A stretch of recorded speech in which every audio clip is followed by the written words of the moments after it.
Good morning, everyone, and welcome to our daily word. Today's Tuesday, May 25th of the year 2021. Looking out my patio door this morning, the sun's shining brightly, so looking forward to a beautiful day. You can see I'm at home for a bit today.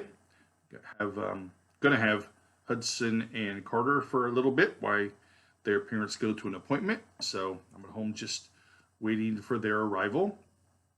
So today, I found this interesting benediction. I was going to talk about Pentecost today, but then this benediction came across early this morning, and I thought, yeah, this makes sense, and I think it's something that I'm going to start using in the month of June for our benediction, and how it is that we bless God and have a blessing on ourselves and then send it out. So this is called, in the book of Numbers, chapter 6, begin with verse 22. It's called the priestly benediction.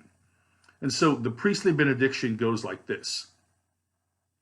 The Lord spoke to Moses, saying, "Speak to Aaron and his sons, saying, Thus you shall bless the Israelites. You shall say to them, The Lord bless you and keep you.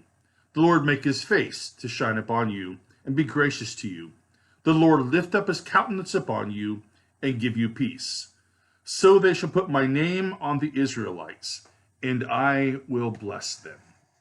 So you've heard this benediction before. I'm sure it's one that we often use in the church. It usually, as I'm thinking about it as well, is at the conclusion of our worship time. We've been together for an hour or a little bit longer, depending on the day. We have shared in song and prayer and scripture and sermon. It may have been a Sunday of communion. It may have been a confirmation Sunday. It may have been a baptism Sunday.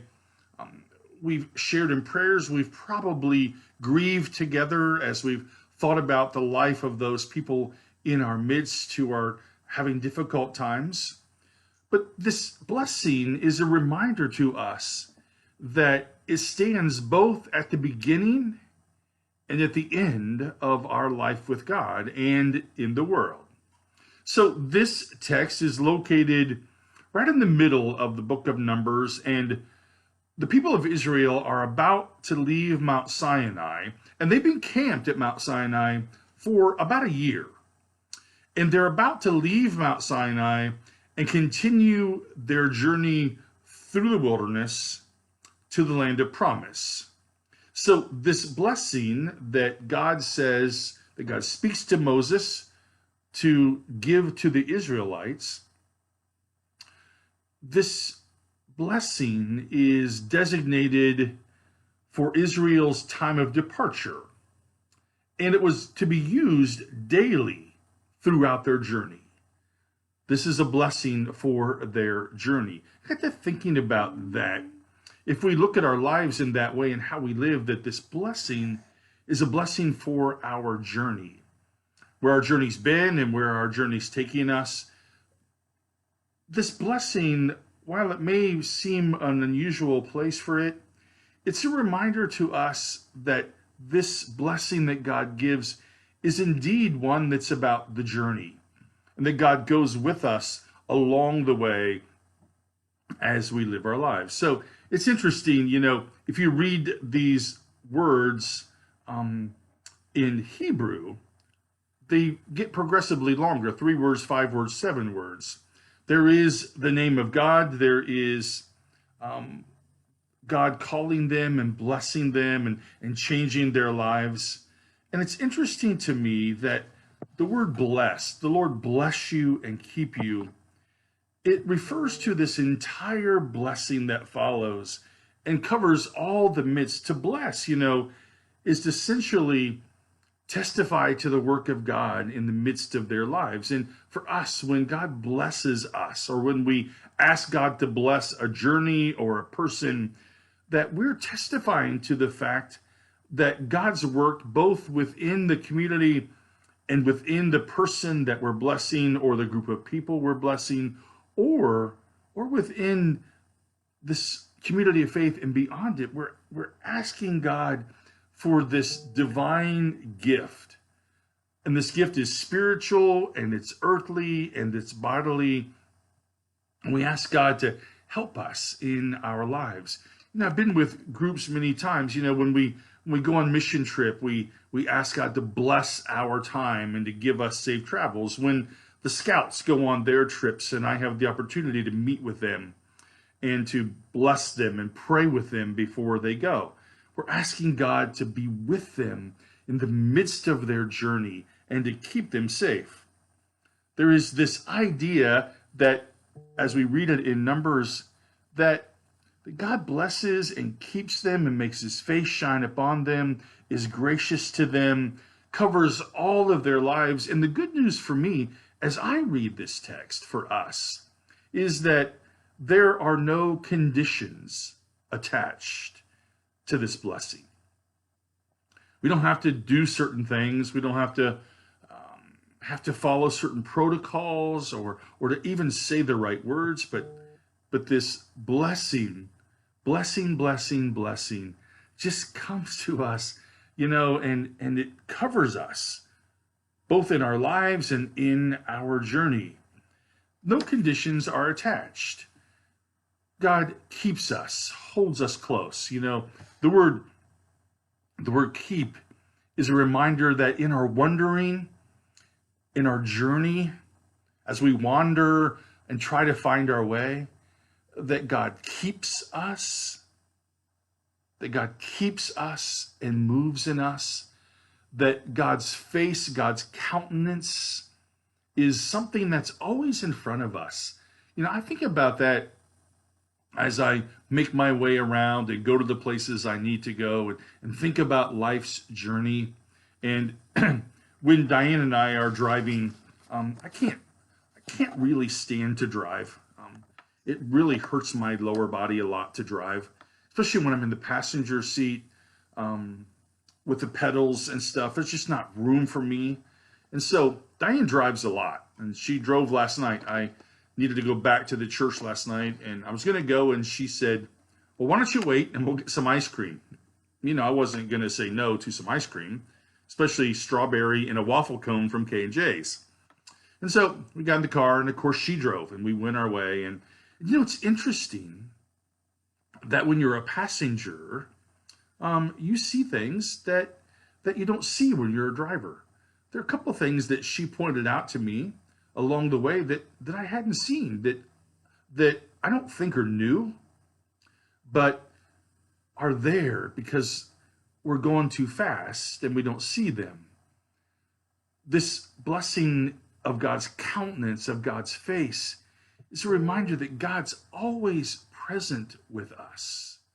That this idea that God goes with us along the way, it's almost this benevolent presence in our lives, this gracious action. And we can't make any special claim on it. It's just ours. And God gives it to us and helps us along our way. It somehow, for me at least, it changes the worldview in our lives when we know that God's shining face is always upon us. There is this idea of countenance, of course, and then the Lord lift up his countenance and give you peace. Peace.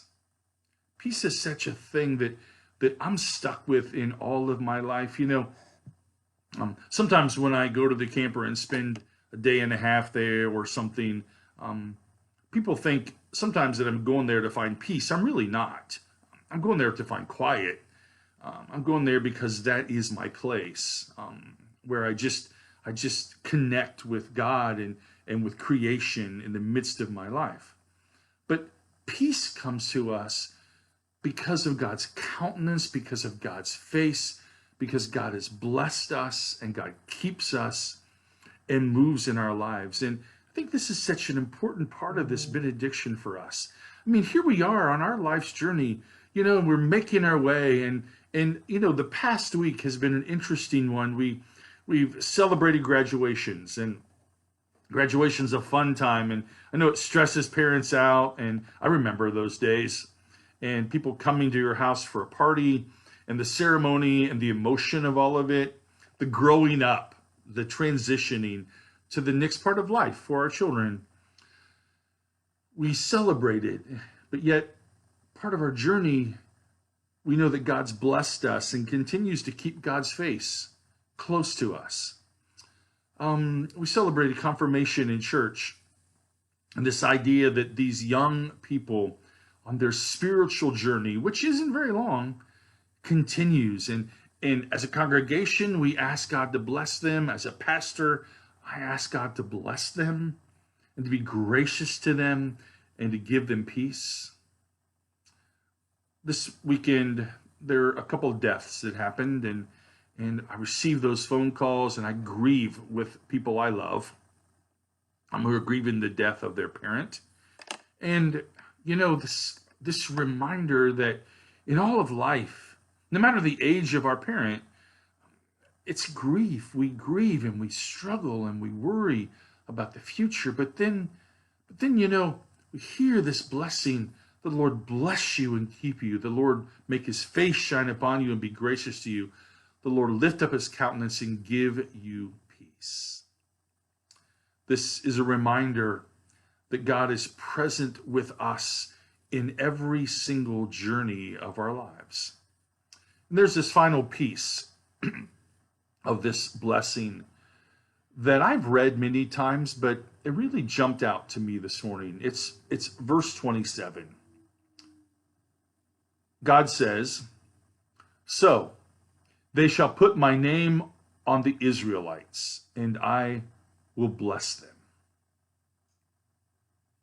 Putting God's name on the people. It's a reminder of the divine source of all these blessings. It's as if the people of Israel now wear God's name, and that it should be worn so that all people will see and believe. Think about that in my life and in your life as we live it. The blessing is powerful, right? The Lord bless you and keep you. The Lord make his face shine upon you and be gracious to you. The Lord lift up his countenance upon you and give you peace. So they shall put my name on the Israelites, and I will bless them. Putting God's name on us, wearing it, so that people can see it and believe it. It's a reminder for us, that in all of our lives, God is present with us. God moves in us. And we wear God's name on us. I don't know if we understand the significance of that. We confirmed the 6 kids on Sunday, and I gave them all a prayer cross, and I carried those prayer crosses around with me in my car, and I would hold them as I drive one at a time and pray with them and about them, and then Sunday morning, I put them in order. So I give them to the right person, and early Sunday morning, I held them in my hand and prayed their name into them. Not that I have any power, not that I have any magical thing, except that I just wanted to pray their name into the cross that it would become theirs. And when I gave it to them, I pressed it in their hand. And for me, as I think about this final verse, it's almost as if, in that way that they could wear God's name in their life. It'd be firmly imprinted into them. Think about that for our lives. God's with us in our journey. Whether we wander from Mount Sinai after camping for a year, waiting to make our way to the land of promise, whether we're full of joy or grieving, though our life's journey is difficult and we're unsure of it, God moves in us.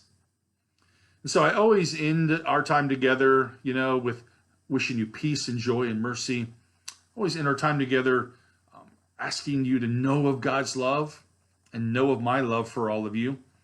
But I want to leave you with the blessing today. The Lord bless you and keep you. The Lord make his face shine upon you and be gracious to you. The Lord lift up his countenance and give you peace. And may the name of God be firmly implanted in you as you wear it in life's journey. Have a great day, my friends. I look forward to seeing you tomorrow morning at 10 o'clock.